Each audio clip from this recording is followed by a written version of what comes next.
1 on development perspectives of Odisha.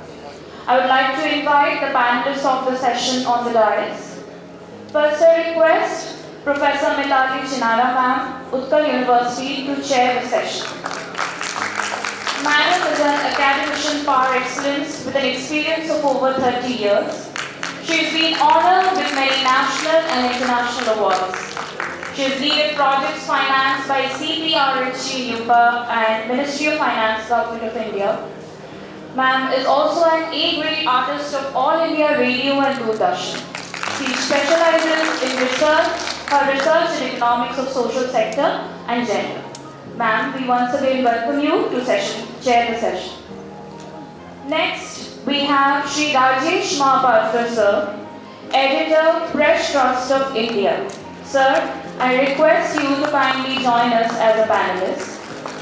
Sir has an experience of 25 years and has served various roles as a business journalist, political analyst, public policy expert, newsroom leader, and editor.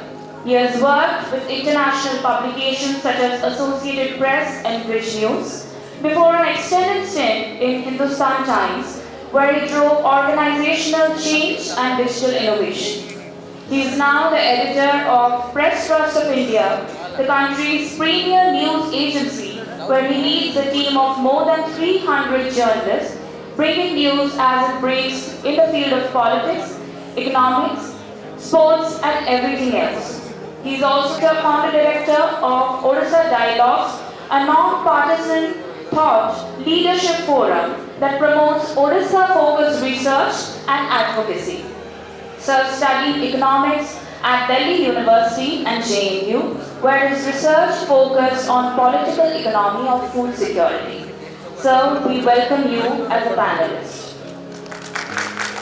I would now like to invite Dr. Amar Patnaik sir, Honorable Member of Parliament, to join us on the dais. Sir is a former Indian Audit and Accounts Service Officer under the Controller and Auditor General of India and former Principal Accountant General of Sikkim, Odisha, West Bengal and Kerala. He is an academician and an author and is a regular columnist in several leading newspapers and digital platforms.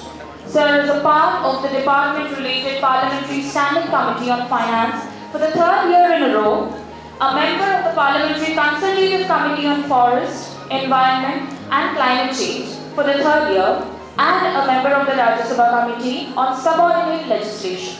Sir, we welcome you to the panel discussion. Due to unavoidable circumstances, we do not have Shri Saptagiri Shankar Ulaka sir. Before we start, I would request our student friends to present floral bouquets to the panelists.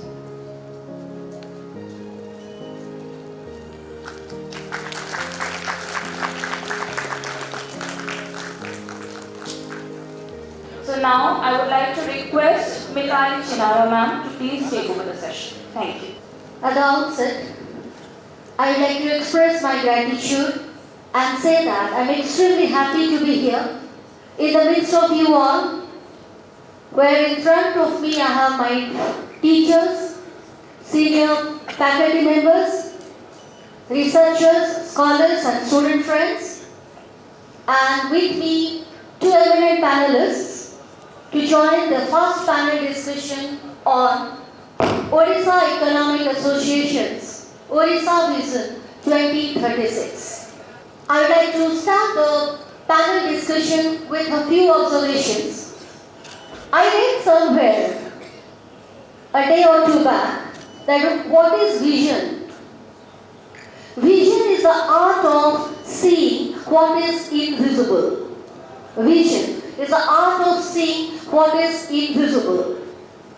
So when Odisha Economic Association thought of this Odisha Vision Conclave to kind of give a start to the Odisha Vision document which is being prepared, which has been written by more than 40 chapter writers. This is a momentous occasion for all of us. So this is a public consultation, as we have already said. I would like to point out three things. First is, as an economy, we are recovering from a post-COVID shock. So in 2021, Odisha's recovery from COVID and India's recovery, vis-a-vis India's recovery from COVID, if you look at that and make a comparative study, we see that Odisha's COVID recovery is faster and broad-based as compared to India's recovery from COVID. 2021, during the COVID year, the contraction in Odisha's economy was to the extent of 5.3% on an average, whereas all India it was 6.6%. And 21-22 projections for Odisha economy is that Odisha economy in 21-22 is going to grow at the rate of 10.1%, whereas India's economic growth, as we know, is going to hover around 6 to 7%. This is the first thing. We are all recovering from the shock, and the ability of an economy to bounce back is what makes it resilient, strong, and deep-seated. Second thing, if you look at the sectoral composition of gross value added, to me it looks that Odisha's sectoral composition is more favorable and more growth-oriented in the sense that in 2021, gross value added at the state gross value added by agricultural sector was 20.61%. All India level it was almost the same, close to 19%. Industry at the national level gross value added was 28.2%, whereas Odisha's gross value added by the industrial sector was 39.51%, a positive note.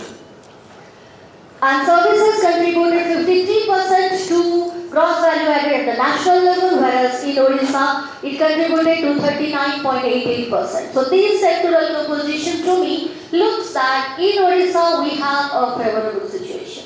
This is point number 2. Point number 3 is with regard to the per capita income. Odisha's per capita income, as has been pointed out earlier in the inaugural session, Odisha is no longer the poorest state. We had the misfortune of being the poorest state. We are no longer the poorest state. Odisha's per capita income lags behind India's per capita income, whereas India's per capita income is close to 1,50,326. Odisha's per capita income is 1,27,383. It is around, Odisha's per capita income is around 84.79% of the all India average. But the good news about it is that the gap between Odisha's per capita income and India's per capita income is closing. We are bridging the gap, and if you look at per capita income growth, Odisha is at 10.1%, India is at 9%, so it's also another positive symptom. But these are all at the macro level. This does not take into account the distributive aspect. What is happening to the people in general, we cannot ignore that. So the issues that we are going to flag off in this panel discussion is that yes, there are notes, positive notes at the macro level, but there are pockets of backwardness. There are also still areas of deprivation, and also what is more important, there are unrealized potentials that need to be realized. So the questions that we are going to take up in this panel is that we have to take a look at our growth strategies. What has been our growth strategies? What has been our takeaways and what has been our learnings? Do we need to revisit our growth strategies? Second, the growth in Odisha is mostly driven by mining and mineral-based industries. The question is, who has benefited from this? Has the economic pie been equally distributed? If not equally, equitably distributed? Third thing is that, how do we envision Odisha in terms of social development and economic status in the coming years. And another point that we wish to make or wanted that Odisha being a tribal dominated state, what can we think about the pockets of deprivation and backwardness? So do we need to take a look at that? As has been pointed out, today is 12th January and this is the day of birthday of Swami Vivekananda. So to quote Swami Vivekananda is that what we want is vigor in the blood, strength in the nerves, iron muscles and nerves of steel, not suffering namby-pamby or softening namby-pamby ideas. So with these words, I would like to say that we are at a juncture where very soon we are going to celebrate 100 years. 100 years looks very large in the context of the micro concept, like for an individual, but 100 years for a state. It's not a very long period of time, but still we have to relook, rethink and plan for the future when we reach 2036, where we will be, where we wish to be and where we ought to be.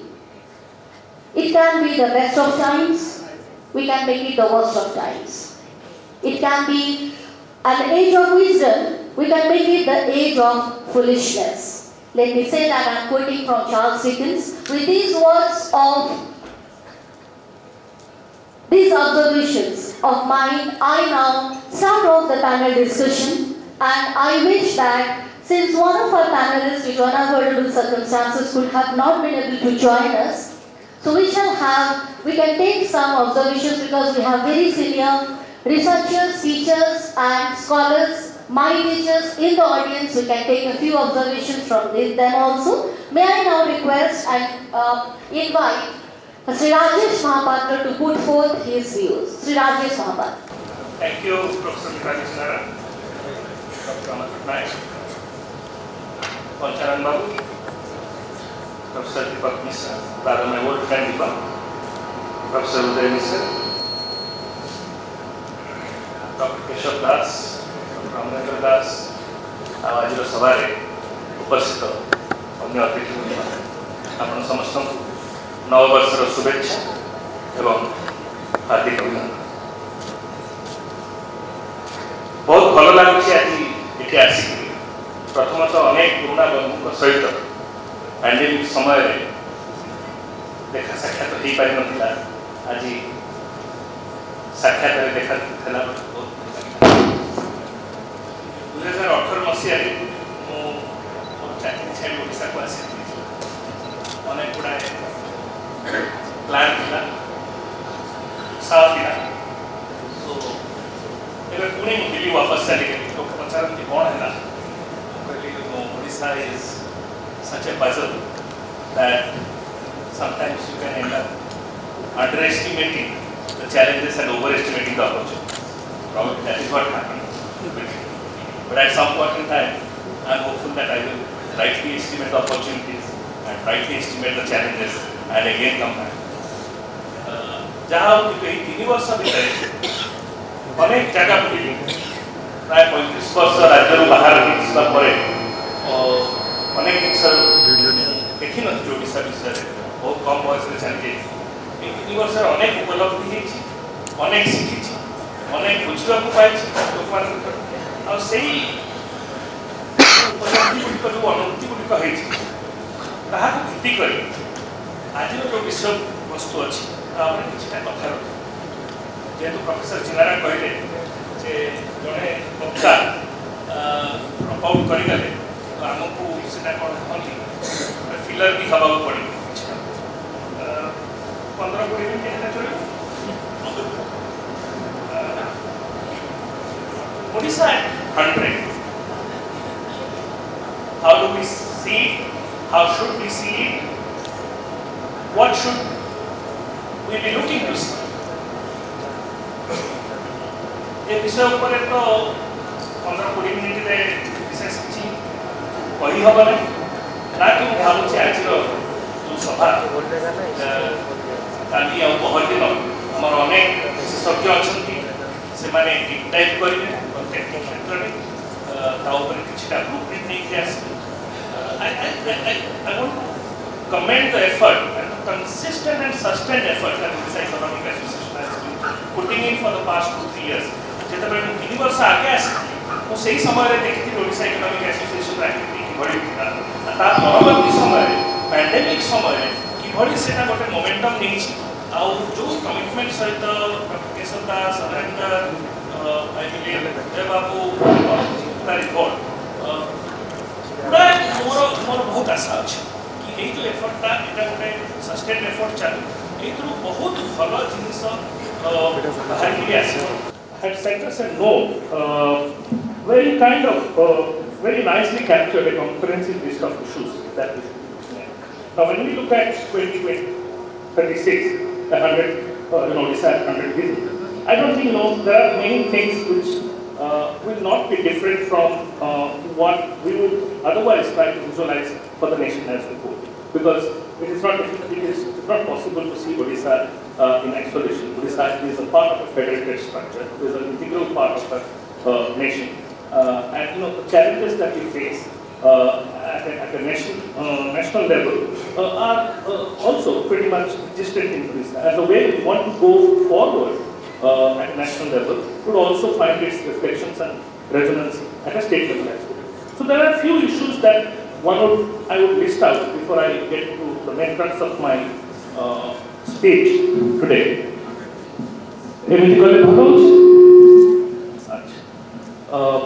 So the first and foremost thing that actually comes to all our minds, all of you agree, is demographic dividend. How do we ensure a meaningful engagement for our youth? And as Amarendra in his opening speech said, the median age of Odisha in 2036 will be 30. I got that right. So Odisha will be a very young state. Odisha is still a very young state. India is also a very young nation. And we are today struggling to find meaningful engagement of our youth. And if we do not find a meaningful engagement for our youth, there are serious consequences, both politically, economically, as well as socially. So I think that's the top of the mind issue that kind of comes to me, which is an issue that will come to you if you look at India as a whole, and also that holds true for Odisha. The second issue that comes to my mind, and it's a direct bear out from our experience during the pandemic, which is, again, as I said, true for India, true for Odisha, affordable and accessible healthcare, and the dire need to rebuild and restore our public healthcare system, which so miserably failed us during the pandemic, and which so tellingly told us, if we don't fix it, what we could be up against. And we experience it in our everyday life. The third thing that, again, the pandemic threw at us was quality public education. We have built schools, we have built colleges, we have built buildings, we have built campuses, but we are not probably necessarily building the basis for quality, impactful education. Our children are going to school, surely, but they are not getting educated. Our boys and girls are going to colleges and universities, but they are probably not coming out having acquired a self that is relevant in a meaningful way to our society, politics, and economy. And the pandemic dealt a further blow to that. And this is probably one of the most urgent issues everyone has. Every policymaker, every government should have on its plate to address. The fourth item that comes to my mind is our agriculture, our farmers need a new deal. It's time they got a new deal. It holds true at an all India level, it holds true for Odisha as well. For way too long, we have actually looked at our farmers, our agriculture, in a very narrow sectoral prism, without fully appreciating and realizing how it plays out for the overall transition of our society. How it can help create a positive momentum if we do certain things rightly, and if we don't do certain things rightly, how it can be the biggest regress on our overall progress. We tend to underestimate that challenge and the urgency of that challenge to get it. The fifth issue that again at the national level and state level holds true for me is it's time we seriously looked at how we have pursued and how we are pursuing urban development. Our cities are becoming unmanageable in every sense of the term. And the timeline that we are talking about, 2036, if we go beyond the narrow definition of a city and look at urban agglomerates, 60% of India probably would be living in urban agglomerates. And they are clearly unsustainable in every respect. Not just quality of life, health, transportation, crime, everything. And we are simply not developing a holistic response. And I can go to the extent of saying, we try to find the smart jargons and, the biggest crime we commit is to take shelter under those smart jargons like smart city. Okay? So I think there is need to talk about that. I'm flagging this because in all the chapters that I saw, I know Odisha is much less urbanized than other places, but Odisha's urban centers are also having huge issues. So maybe, the forum could pay a little more attention to this particular issue, and that is why I thought I would flag. The seventh issue, which is again national as well as at the state level, is that we need to resolve more strongly to eliminate social and gender discrimination. All these years we have been paying lip service, and in Odisha, it is even worse compared to the rest of the country.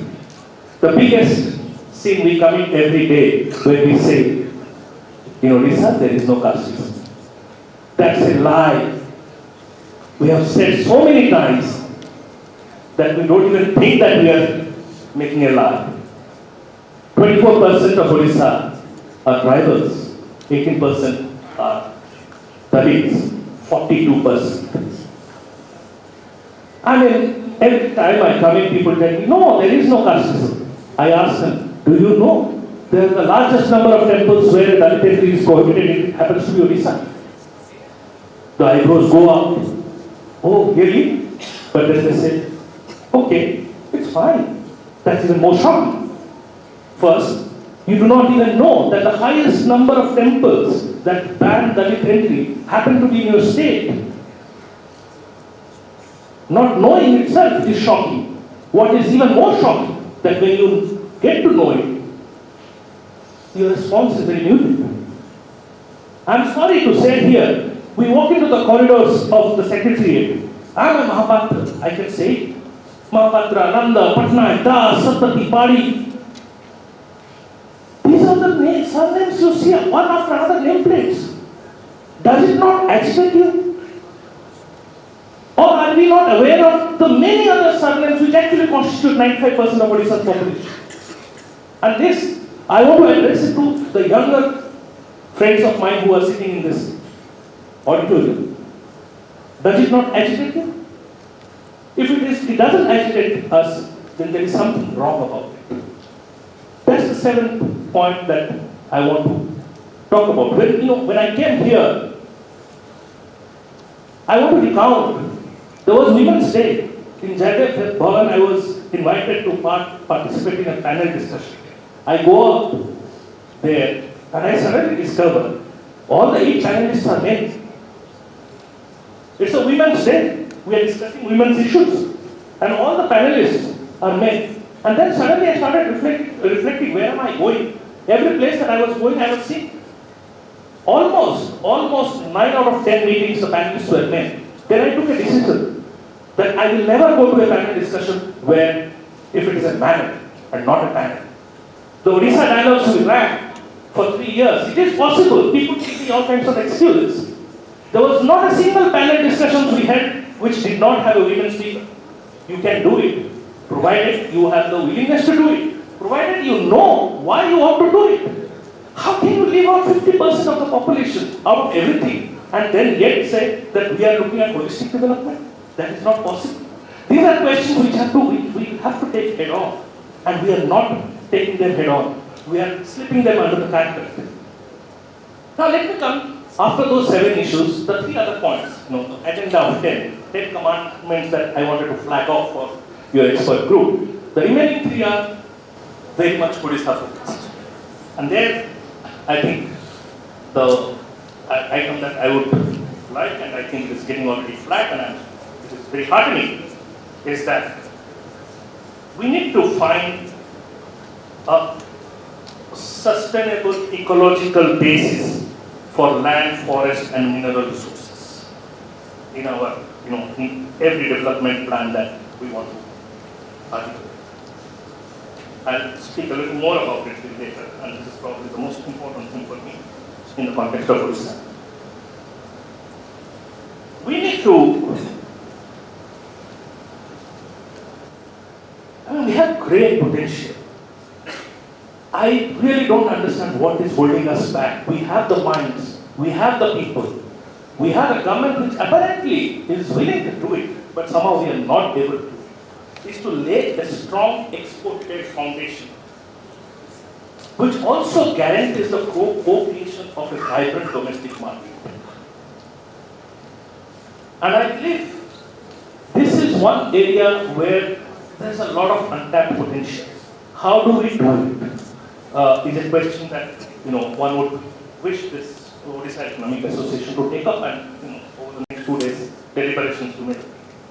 And the last item, which is something very close to my heart, and which is where I think when Professor Chinara reached out to me and said what could be a possible topic, the title of your presentation, why Odisha needs and can offer an alternative imagination to development.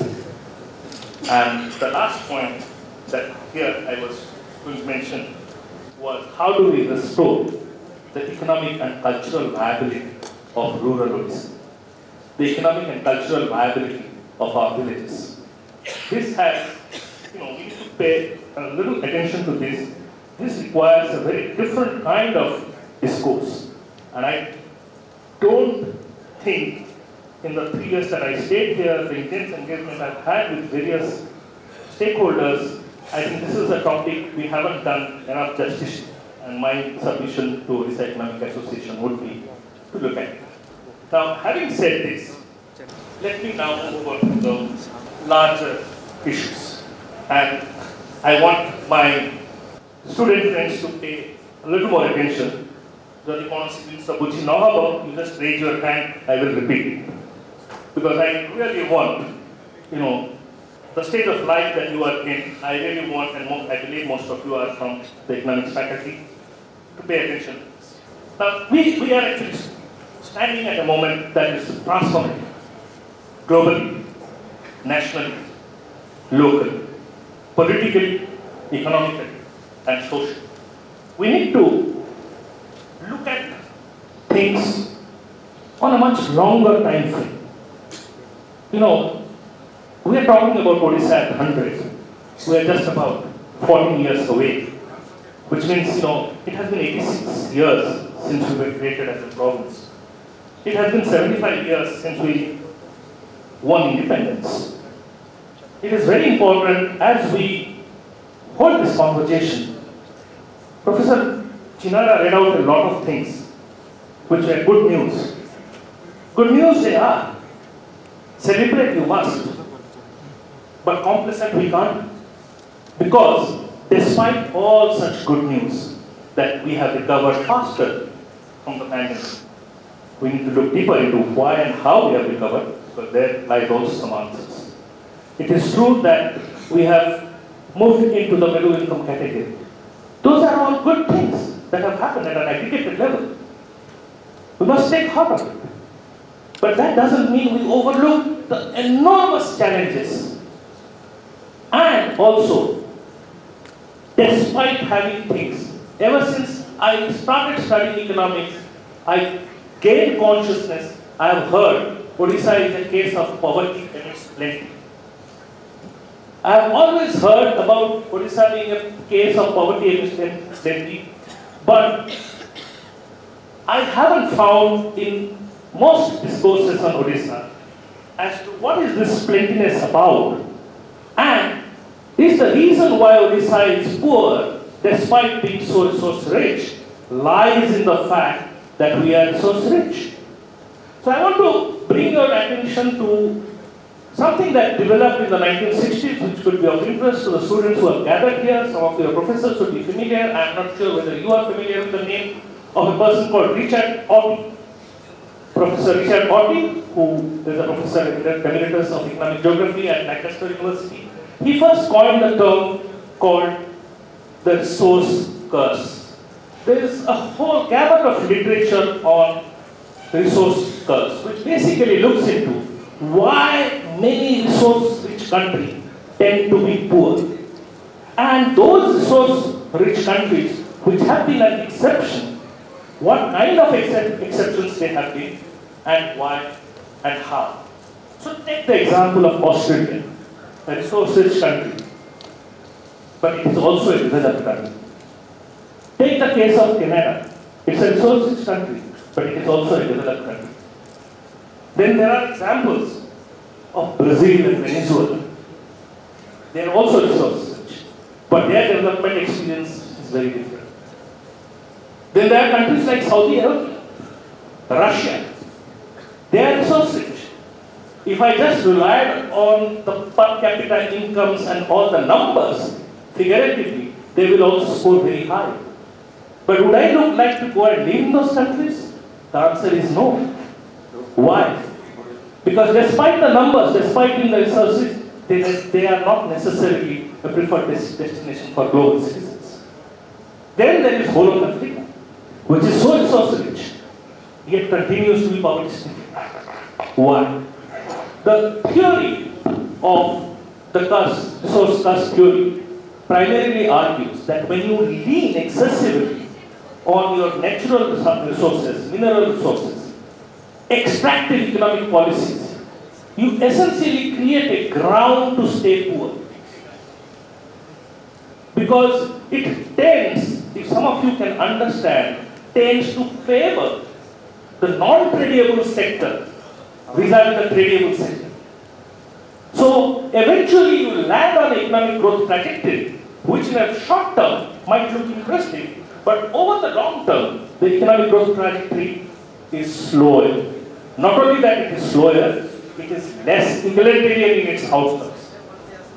The tragedy of Odisha has been and continues to be, we lean heavily on our mineral resources. Our development strategy has been one of mining-led development strategy. I think we need to seriously move away from this. Why does not ensure egalitarian outcomes? Because elite capture happens. And in the opening remarks it was mentioned, has the mining thing had only a few people? Of course, yes. It is elite capture. You will see Lamborghinis and Aston Martin in Bhubaneswar. Go to Keonjhar, go to Badbil, go to Rayagada. You will see how this is unraveling in the lives of people who live there. So I think this is something which we need to seriously debate, because not only that, it is economically not a sustainable proposition, but also socially and politically it is really, really wrong. Now let me just 2-3 minutes more. With your permission, just because I thought probably we had 5 minutes, so I wanted to complete the thought process. Now, I talked about Canada, I talked about Australia. Why is it that these countries have had a different experience? They have had a different experience in cashing in on their resource richness because they focused on building institutions. They focused on building skills. They focused on building social capital. Institution skills and social capital help them turn their resource richness into a virtuous economic cycle. So, if we really want to leverage our resource richness, we need to focus on our institutions. Now, talking of institutions, what are the institutions that I am talking about? That's where I go over to the much larger issue, which is, do we think development is possible, meaningful development is possible without democracy? Can we ever embrace a strategy premised on the belief that development can happen without democracy? If consciously or unconsciously, if you are embracing an approach that is premised on the belief that development can happen without democracy, you are not going to go very far. And here we are talking about a long-term 2036 milepost. So let's take that into it, that we should believe that no meaningful development is possible without democracy. Then what does democracy require? What happens in a democracy and how does that reflect? A democracy is all about citizens. And that is where I come to my last point, is where, how do we want to visualize the OEA identity for Odisha at 100? Are you looking for a hard identity? An inward-looking OEA? Obsessed with past pride? Or are you looking at an OEA who has a cosmopolitan worldview? Has a soft identity? Sees himself or herself as a citizen of independent India. किसी तरह तले कलाहांडी रे थी जने Sambalpur university professor बहुत बढ़िया कथाटे कहले कि भली आमे कलाहांडी चाहू से प्रश्नटा आज मु पचारि कि भली ओडिसा आमे चाहू 2036 जड़ ओडिसा ना जीवंत ओडिसा आमे मल्टी स्टोरी बिल्डिंग थिया कर दे परिबा लंबा लंबा एक्सप्रेसवे बनै दी परिबा सुंदर सुंदर घर बनै दी परिबा किंतु सेना आपन जीवंत ओडिसा दे परिबा सेना आपन गोटे जड़ ओडिसा ना सेतिरे जो नंबर्स गुडी को भी बहुत भला भाबरे फिट करि छिबो होइता हमें हाई इनकम स्टेट भी हेइछबा किंतु आमे जीवंत ओडिसा गढि नथबा जीवंत ओडिसा पय नागरिक दरकार स्वाधीन भारत रे जीवंत ओडिसा पय नागरिक दरकार नागरिक जहार राइट अछि रेस्पोंसिबिलिटी अछि ड्यूटी अछि ओडिसा भली राज्य जोटा 24 टी प्रिंसिपल स्टेट को लेकर गठित अनेक प्रांत में आज पर्यंत मध्य राजा प्रजा प्रथा चली आसुछि. People tend to see themselves as subjects. Can a king-subject relationship be carried through till 2036? Do you want to do that? When Odisha ends 100, we want to be seen as a state of people who have voices. We want to be seen as a state where people can make their choices. We do not want a voiceless Odisha. We do not want a choiceless Odisha. We want a Odisha that has a voice. We want an Odisha that can make its own choice. That is the reason, and that is what I want to say. Thank you very much, and my apologies for taking a little long. Thank you, Rajesh Babu, for flagging of many issues. As you have rightly said, having resources need not be a curse. The resources can also be used as a blessings. Thank you so much for your deliberations and for flagging of important issues. I take this opportunity to invite Dr. Amar Patnaik, Honorable Member of Rajya Sabha, to put his views on it.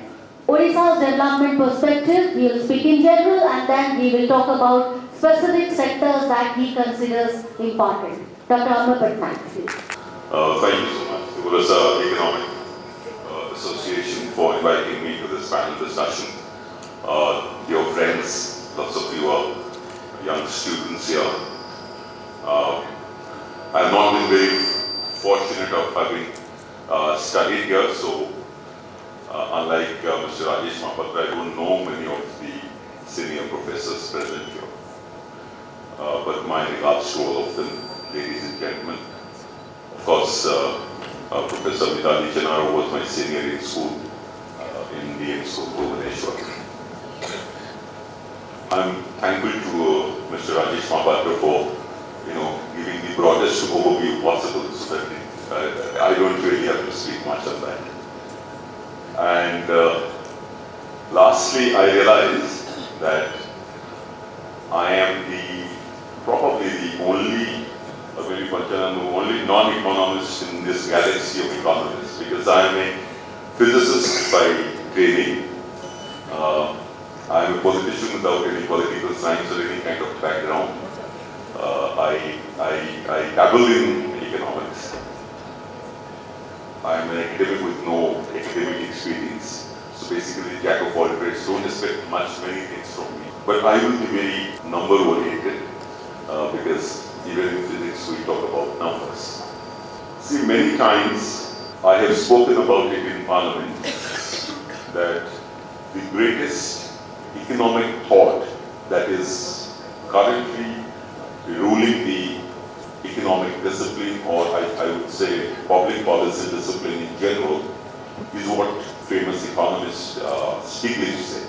Stiglitz has been saying for the last 7-8 years that the three biggest existential crises in this world are: number one, inequity; number two, the climate crisis; and number three is democracy.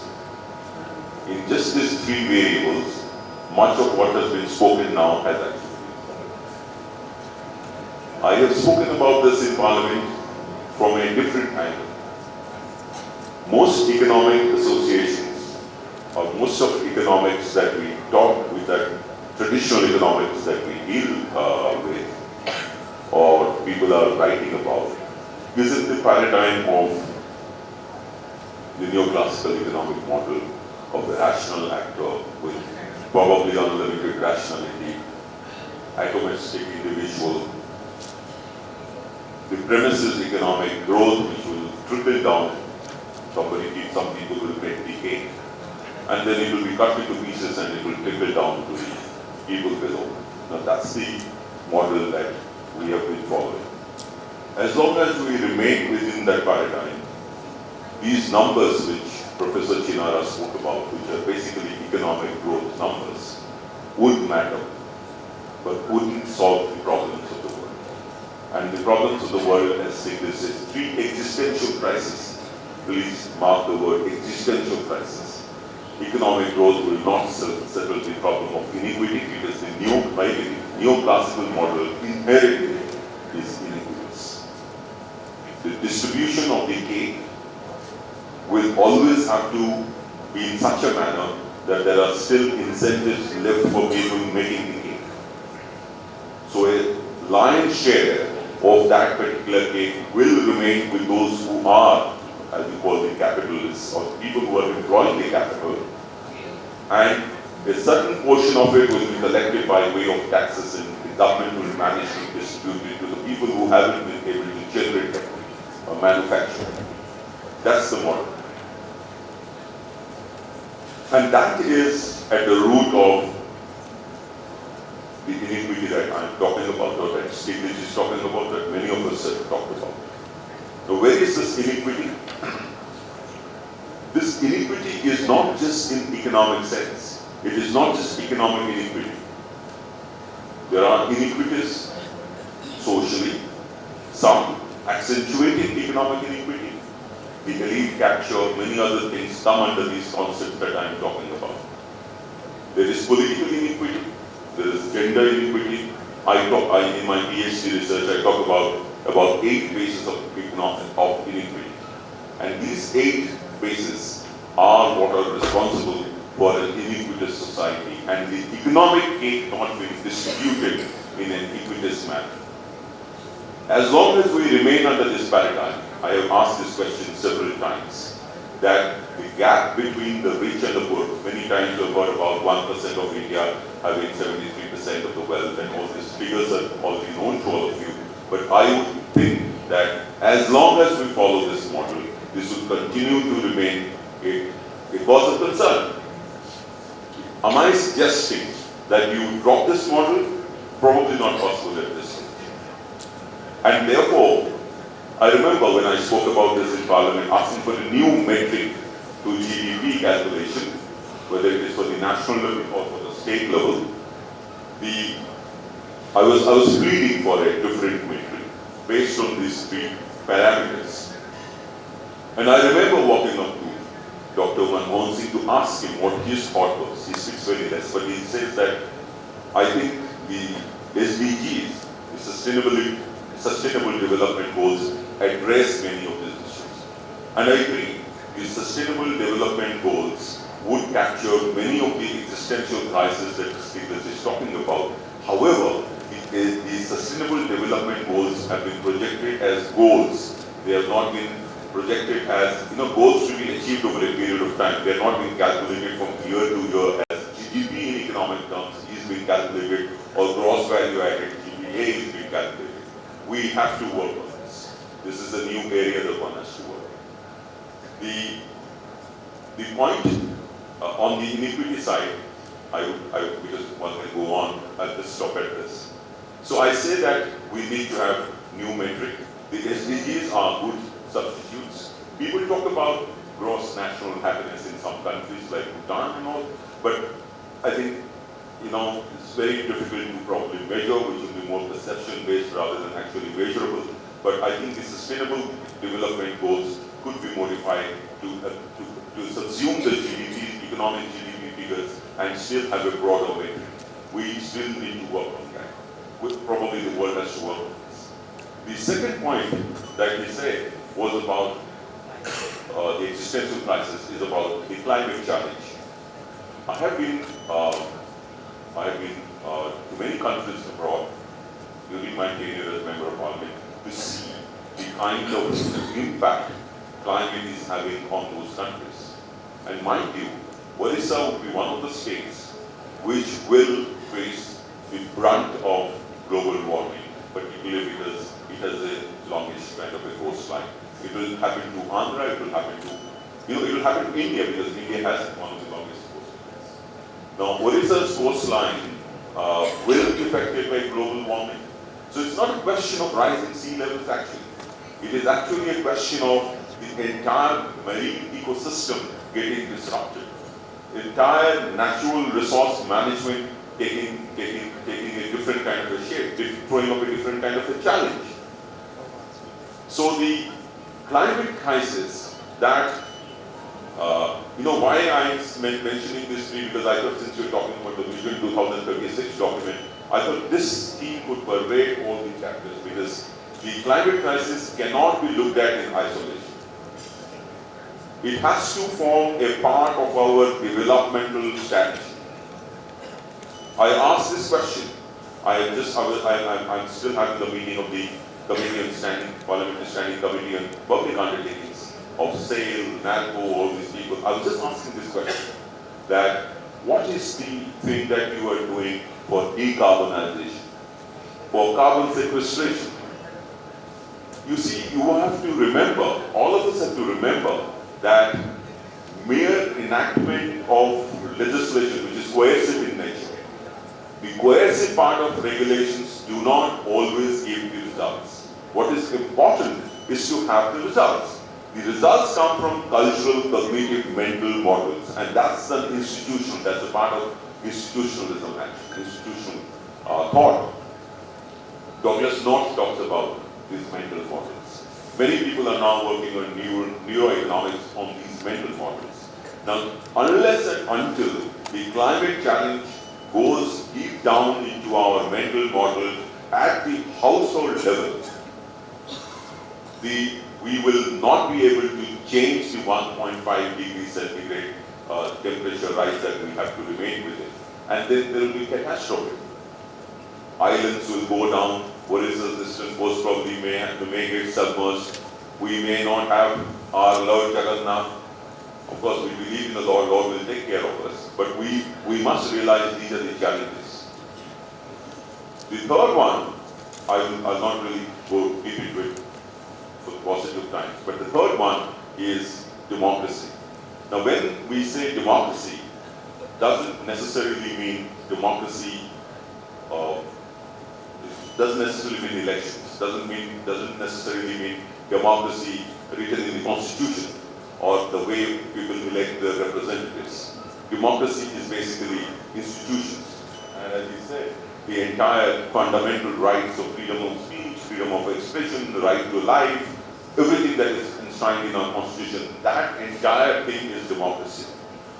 Why Stiglitz has been forced to speak about this is because I think countries after countries are moving towards a governance style which is more centralized rather than being decentralized.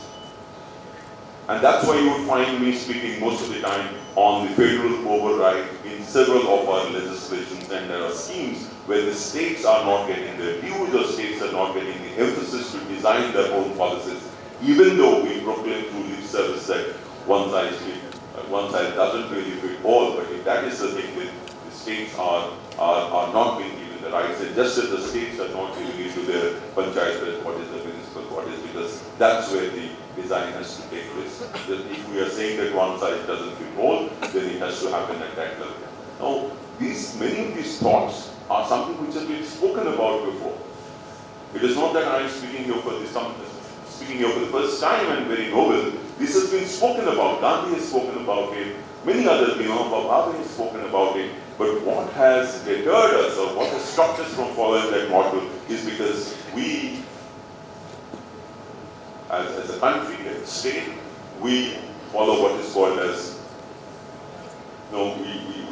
we try to aim. So, as long as you want to remain within the neoclassical paradigm of economic growth, then you will definitely not be able to address many of these issues. You will not be able to address issues of social capital, because for you, the production function consists of a capital, but that C is economic capital and not capital of social capital, which is of immense importance for the implementation of schemes. Now, if you take all these three things together, then you realize that the challenges humongous. And for a state like Odisha, these challenges, which apply to the entire world, will apply to us. If we take the leadership position in this by 2036, then we would be leader in the country itself. Because we would have addressed our climate crisis, we would have addressed our inequality crisis. We would probably be having better healthcare and education care, something very close to the Scandinavian countries, and we would have maintained our institutions. That is a part of democracy. Now, I thought people talk about education, they talk about health, so many indicators are available. I would just give one indicator which Professor Chinara considers, and that I thought is a good indicator, and that is the multidimensional poverty index. The multidimensional poverty index, which is the creation of the Oxford Poverty and Human Institution, and the UNDP has been a part of the Human Development Report, that actually covers health as well as education. So instead of having, you can have separate metric for health, separate metric for education, separate metric for economic growth. It's important. But if you just, and problem with so many figures and so many metrics is that we lose track of our goals. But if you just concentrate on multidimensional poverty index and see that we will reach by 2036. Currently, I think the last report talks about 29.33%. 29.33% poverty levels, as per the multidimensional poverty index. Now, this multidimensional poverty index at 29.33, if we can bring that, we can say that our target is to reduce it to 10% or 5% by 2036, and that's what the Honorable Chief Minister Naveen Patnaik has said in Niti Aayog, that that's our target, but he's not said within which period. If we can say that is our vision, I think that would address automatically issues relating to health and education. Why? Because I was looking at those indicators. If you look at those indicators, the health indicator has, some indicators of nutrition, child mortality. You could probably say that there is something else left. Maybe. You could probably put it in over there. But let's not have too many indicators. That is the idea. If you look at education, the education is years of schooling, what is the attendance. Then there is a broad chunk of sub-indicators under living standards. And those living standards include a number of issues which automatically get subsumed under this indicator, multidimensional poverty index, and that is what even Niti Aayog is forward. Then household environment. What is the household environment? They have tried to bring it in. The only drawback with this MDP, multidimensional poverty index, is the fact that out of the three existential crises that one talked about, it still remains, it takes the social sector into account, but it leaves the climate quotient out. It leaves a lot of democracy out. And therefore, a combination of these two, that is multidimensional poverty index and the SDGs, would be a good idea to give a shape to our trajectory the way we want the development process to take place. That's my view. The SDGs, for example, if you look at health, SDGs 2 and 3, they look up, they take care of that. Education is covered under SDG 4. Living standards is covered under SDGs 1, 6, 7, and 11. If we make this kind of contribution to the developmental process or developmental narrative of our state, I think we would be making a signal contribution over a period of time to the entire country as a whole, because this is the only way to break away from the current paradigm of only calculating economic growth. Now, having said this, let me again use the multidimensional poverty index to talk about the inequity part of it. The multidimensional poverty index, as I said, of Odisha was 29.33%, I think 8th from bottom. Bihar was 51%. Kerala was 0.71%. You may quarrel with some of these figures, but I'm saying broadly. But what is worrying, really worrying, and that's what the conclaves should think about and the vision should be, and that is Navaranpur had a multidimensional poverty index of 59.32%. Mind you, we had 29% state average, but Navaranpur has 59%. And Navaranpur has 59% multidimensional poverty index, which basically means health, education, economic growth of course is there, and living standards. So in all these parameters, this particular district is winning. We had the aspirational districts program of the NITI Aayog, and now they're getting into the most backward blocks to address this. But let NITI Aayog be doing whatever it is doing. Mind you, in the aspirational districts program, because I'm a member of the Committee on Finance, in the aspirational districts program, there is no large chunk of money that is coming to any of these districts. It is only convergence of various resources and a dashboard to say who is doing better. So they are trying to get an operational efficiency by better management of schemes and programs. No capital of large portion is coming into these districts. So as a state, if we can look at these districts like Navaranpur has 59.32, Malkangiri and Koraput have more than 50% multidimensional poverty. Rayagada has 48.1%, Kalahandi has 47.2%. Now these are the figures just before the pandemic.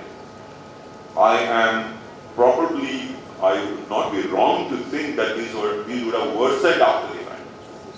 So I think by 2036, if we address these districts, and this is the inequity within the districts.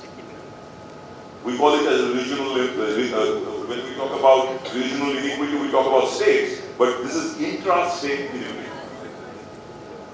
And these inequities are remaining at these levels. So to address these issues, there will be a number of policy makers and schemes which will be required, maybe district-specific policy makers. Now this is something we could actually think about.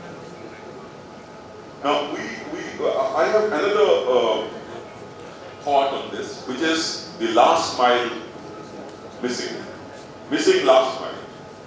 I find during my career in the bureaucracy as well as now, that in several schemes of India, the access of the poor to that particular benefit or that particular physical infrastructure has not been there due to some missing point, and that would be generally the last mile missing point. The road would have been there to the hutment next, but would not have really come to his hut. The road would have been constructed, but the bridge, a small bridge which is required for the water to flow, would not be there. These last mile problems are, I think, a significant portion of denial of access of the poor and the disadvantaged to the benefit which is probably there, but is not available to them. To address these small issues, I think a state fund probably could address this. I have been speaking about, because this comes from my experience also in the MP-like program. I find most of the time people asking for small portions of a stretch which has not reached their village. A relaxation in those clauses would probably be required, and if the government of India doesn't do it, I think the state government could consider. That could be the vision of 2036. That is, let's block the last mile access issues. I will now talk about another big issue, which is again 2036, is connectivity. Mr. Mahapatra has spoken about connectivity, about railways and roads. I would like to speak about digital connectivity. Digital connectivity is not a fashion anymore. It's not a fashion word. Actually, you are depriving a section of people who are digitally disconnected from a host of government services, not only within the state, but not only within the country, but even international. The denial or the lack of access to internet and a smartphone during the time of the pandemic, you can imagine the kind of disadvantage we had on people who didn't have access to this in the remote areas. In Odisha, we have about 25% people who do not have smartphones. Our tele density is about 75%, and internet density is, there are two things in internet. One is internet availability, and the next one is the quality of internet. Education has got affected. Education that has now come to mean not just the curriculum in the school. It has come to mean a number of things outside the school, which is probably available for free. The courses from MIT, the courses from IIM Ahmedabad, they're available for free. But if you do not have access, how do you access those courses? So I think we have been talking about the physical connectivity quite a bit, which is necessary to project it in 2036. But the digital connectivity, we as a state should be 100% digitally connected with an assured broad bandwidth that is being available to every household in the state, in the rural areas. Let me tell you also, in the multidimensional poverty index of 29% for Odisha, the rural areas of Odisha, the multidimensional poverty is 46.45%. So the divide is clearly visible, and this is not just the poverty-induced poverty divide, but a poverty-induced could be also a digital divide as well. These divides have to be bridged, and that is what will bridge the inequity. Many of the asymmetries or inequities that I talked about in the first part of the existential crisis of state, that is inequity, could actually get addressed when connectivity improves. When connectivity improves, social capital does improve as well. I have the last point which I will make, and that is about female labor force participation. That's a problem in India as well. But let's leverage, in Odisha, let's leverage the tremendous amount of work that has been done on the women's self-help groups by the government. The women's self-help group in Odisha has attained a stage in which it has, if you look at the value chain, it has come out of its nascency or infancy, and now it has come to a stage when it is ready for takeoff. There are several, in fact I have been discussing this with many people, there are several women SHGs who are ready to become micro-entrepreneurs. So we need to provide them the skills, the opportunities, and build them as micro-entrepreneurs. If we miss this, then we will remain at a low level of value addition to the economy, to the society, and the women will also not become aspirational. So I think the women labor force participation, which is happening in an informal manner through the women SHGs, could get more formalized. Their skill levels, their opportunities, their entrepreneurial abilities have to be unlocked, unleashed. And the platform has already been provided. And this is something that we have to target. Currently, India's female labor force participation is around 26%. After changing the methodology of calculation, the government now says, no, it is very high because they take temporary labor participation to the extent of 1 month also into the calculation, which is what I don't agree actually. So, and therefore, the current mechanism or the current institutional structure that has happened in Kerala as well through the Bhubaneswar program, I think we are doing very well. This is something that we can take to the next level by 2036. So they really become 50%, what Rajesh was saying, 50% of our population become a part of the growth strategy in a very active way, and not just making Mombatti and whatever. They actually have a lot of entrepreneurial abilities. When I go in rural areas, young girls, they don't want to do Mombatti and Silai anymore. They want to do properly digital computers. They want to do applications. So this is where we have to probably aspire in 2036. I have some more ideas, but I think I have spoken too much. So I will end here. Thank you so much. Wait for questions. As I said, I'm not an economist, so I'm actually, in awe of all of your questions. But thank you so much. It's a pleasure being here. Thank you so much. Thank you so much. A lot of issues have been flagged off. A lot of what should we do, what needs to be done, and strategies laid out. On behalf of all the organizers, I profusely thank Dr. Amma Patnaik and Sri Rajesh Mahapantra. Thank you so much. Thank you for being with us. Please, all of you requested to kindly join us for lunch. Once again, thanking all of you and the panelists, Dr. Patnaik and Sri Mahapantra, for their presence and for their views. Thank you very much.